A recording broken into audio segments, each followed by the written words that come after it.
ক্রিসমাসের ছুটির আমেজ শেষ হতে না হতেই জাস্টিন ট্রুডোর ক্ষমতা নিয়ে আবার টানাটানি শুরু হয়ে গেল। না, বিরোধী দল যে টানাটানি শুরু করেছে তা নয়। বিরোধী দল তো তাদের ঘোষণা দিয়ে রেখেছে যে অবকাশ শেষে হাউস অব কমন্স যেদিন প্রথম বসবে 20শে জানুয়ারি, সেদিনই প্রধান বিরোধী দল কনজারভেটিভ পার্টি হাউসে তার বিরুদ্ধে অনাস্থা আনবে।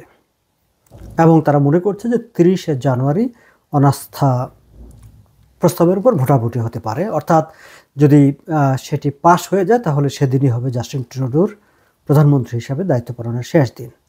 কিন্তু তার আগেই তার নিজের দল লিবারেল পার্টির আটলান্টিক ককাস আনুষ্ঠানিকভাবে তাকে চিঠি দিয়ে বলেছে জাস্টিন ট্রুডোর উচিত দ্রুত প্রধানমন্ত্রীর পদ থেকে এবং দলের প্রধানের পদ থেকে পদত্যাগ করা এবং ইন্টারিয়াম লিডার নিয়োগের জন্য আলোচনার পথ শুরু করা।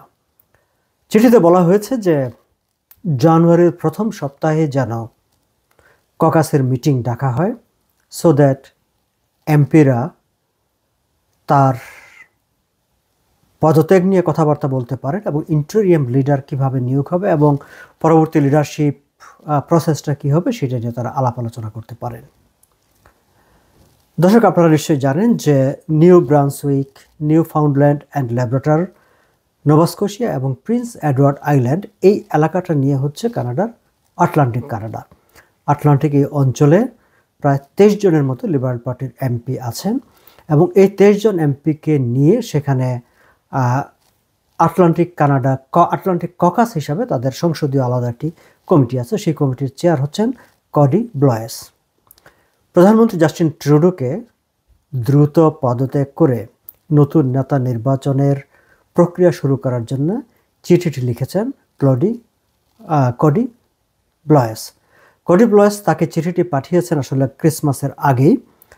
এর আগে পত্রপত্রিকায় খবর হয়েছিল প্রধানমন্ত্রীর কার্যালয়ের কর্মকর্তাদের উদ্ধৃতি দিয়ে যে ক্রিসমাসের সময়টায় জাস্টিন ট্রুডো তিনি নিজের উপর ফোকাস করবেন এবং তিনি এই সময়টায় ভাববেন যে তার পরবর্তী করণীয় কী হবে বা তার আসলে কী করা উচিত। যদিও তিনি বিভিন্ন সময় বলেছেন যে he is not going anywhere, তিনি কোথাও যাচ্ছেন না, তিনি প্রধানমন্ত্রী হিসেবে থাকবেন এবং আগামী নির্বাচনে লিবারেল পার্টি তার নেতৃত্বে নির্বাচনে প্রতিদ্বন্দ্বিতা করবে। কিন্তু এর মাঝখানে ক্রিস্টিয়া ফ্রিল্যান্ডের পদত্যাগের পর যে একটা পরিস্থিতি তৈরি হয়েছে, সেই সময়টায় প্রধানমন্ত্রীর কার্যালয় থেকে, তিনি নিজে না, প্রধানমন্ত্রীর কার্যালয় থেকে বলা হয়েছিল যে ক্রিসমাসের ছুটিটাতে জাস্টিন ট্রুডো এই ব্যাপারগুলো নিয়ে তিনি ভাববেন যে তিনি আসলে কি করবেন। ঠিক ক্রিসমাসের ছুটির ঠিক 2 দিন আগেই আটলান্টিক ককাসের পক্ষ থেকে মিস্টার কডি ব্লয়েস তাকে এই পদত্যাগ করার পরামর্শ দিয়ে চিঠিটি দিয়েছেন এবং দ্রুত ন্যাশনাল ককাসের মানে ফেডারেল পার্লামেন্টারি কমিটির বৈঠক ডাকার জন্য তাকে তাগদা দিয়েছেন। চিঠিটি আজ রোববার নিউ ব্রান্সউইকের আরেক এমপি ওয়েন লং তিনি সোশ্যাল মিডিয়ায় তার ফেসবুকে সেটি প্রকাশ করেছেন এবং তিনি বলেছেন যে কডি ব্লয়েসের অনুমতি নিয়ে তিনি এই চিঠিটি ফেসবুকে পোস্ট করেছেন। এবং কডি ব্লয়েস তার চিঠিতে উল্লেখ করেছেন যে আটলান্টিক কানাডার লিবারেল পার্টির যেসব এমপিরা আছে তারা তাকে বলেছে অ্যাজ এ চেয়ার তিনি যেন তাদের হয়ে এই চিঠিটি প্রাইম মিনিস্টারকে লিখেন এবং সেই কারণেই তিনি প্রাইম মিনিস্টারকে চিঠিটি লিখেছেন। চিঠিতে তিনি জাস্টিন ট্রুডোকে তার 9 বছরের প্রধানমন্ত্রী হিসেবে দায়িত্ব পালনের জন্য তাকে ধন্যবাদ জানিয়েছেন, তার প্রতি দলের পক্ষ থেকে কৃতজ্ঞতাও জানিয়েছেন যে একটা লেগেসি, এবং বলেছেন যে তার যে ধারাবাহিকতা সেই ধারাবাহিকতায় নতুন নেতৃত্ব এসে তার ঔজ্জ্বল্য, তার সাফল্য সেগুলা অক্ষুণ্ণ রাখবে নতুন নেতৃত্ব। কিন্তু চিঠিতে বলা হয়েছে যে বর্তমান বাস্তবতায় কনজারভেটিভ নেতা পিয়েরে পোলিয়েভের গভর্নমেন্ট ঠেকানোর জন্য এবং লিবারেল পার্টির যে প্রসপেক্ট সামনে সেটি বুঝে পাওয়ার জন্যে জাস্টিন ট্রুডোর পদত্যাগের কোনো বিকল্প নেই, কারণ দলের জন্য এবং দেশের জন্য ঠিক এই মুহূর্তে দরকার হচ্ছে একটি new leadership and new vision, নতুন দর্শন, রাজনৈতিক দর্শন এবং নতুন নেতৃত্ব। সো সেই কারণেই জাস্টিন ট্রুডোর হচ্ছে দ্রুত পদত্যাগ করা উচিত। জাস্টিন ট্রুডো তাৎক্ষণিকভাবে অবশ্য এর কোনো প্রতিক্রিয়া আমরা জানি না, তবে ক্রিসমাস মাত্র শেষ হতে যাচ্ছে, নিউ ইয়ারেও আবার ছুটি থাকবে। সো জানুয়ারির প্রথম সপ্তাহে আমরা বুঝতে পারবো বা হয়তোবা এর মাঝখানেই বুঝতে পারবো যে জাস্টিন ট্রুডো কীভাবে রিয়্যাক্ট করেন। তবে লিবারেল পার্টিতে ইনসাইড পার্টি ককাস তার পদত্যাগের দাবি জোরালো হচ্ছে।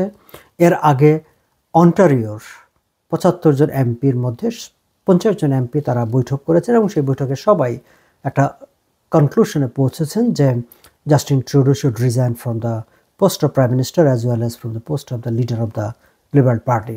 সো অ্যাক্রস দ্য কান্ট্রি আসলে লিবারেল পার্টির মধ্যে জাস্টিন ট্রুডোর পদত্যাগের দাবিতে প্রকাশ্য হয়ে ওঠা, সোচ্চার হয়ে ওঠা সংসদ সদস্যদের সংখ্যা ক্রমশ বাড়ছে। এর মাঝখানে আপনারা জানেন যে তার তাকে ক্ষমতায় টিকে থাকার ক্ষেত্রে যেই দলটি সবচেয়ে বেশি, যাদের সমর্থন নিয়ে আসলে লিবারেল পার্টি বা জাস্টিন ট্রুডো ক্ষমতায় এখন পর্যন্ত টিকে আছেন, এনডিপি নেতা জাগমিত সিং, তিনি ঘোষণা দিয়েছেন যে নেক্সট নো কনফিডেন্স মোশনে তিনি আর জাস্টিন ট্রুডোকে সমর্থন করবেন না। ফলে ২০শে জানুয়ারি কনজারভেটিভ পার্টি যেই নো মোশনটি আনতে যাচ্ছেন, লিবারেল পার্টির হাতে কিছু ওয়েপন আছে, সংসদীয় কিছু কৌশল এবং অস্ত্র আছে, সেগুলো আমি আলাদাভাবে কথা বলবো। সেই কৌশল প্রয়োগ করে তিনি হয়তো কিছুটা সময় পিছিয়ে দিতে পারবেন, কিন্তু যদি তিনি সেই কৌশলগুলি প্রয়োগ না করেন, জাস্ট সিম্পল সরল রৈখিকভাবে সামনে এগোতে চান, তাহলে হয়তোবা জানুয়ারি মাসেই নো কনফিডেন্সে তার বিদায় নিতে হবে। এবং সেই কারণেই পার্টির এমপিরা মনে করছেন যে নো কনফিডেন্সে বিদায় নেওয়ার চাইতে জাস্টিন ট্রুডোর নিজে থেকে পদত্যাগ করে ফেলাটাই ভালো। আজ এই পর্যন্তই দর্শক, ভালো থাকবেন।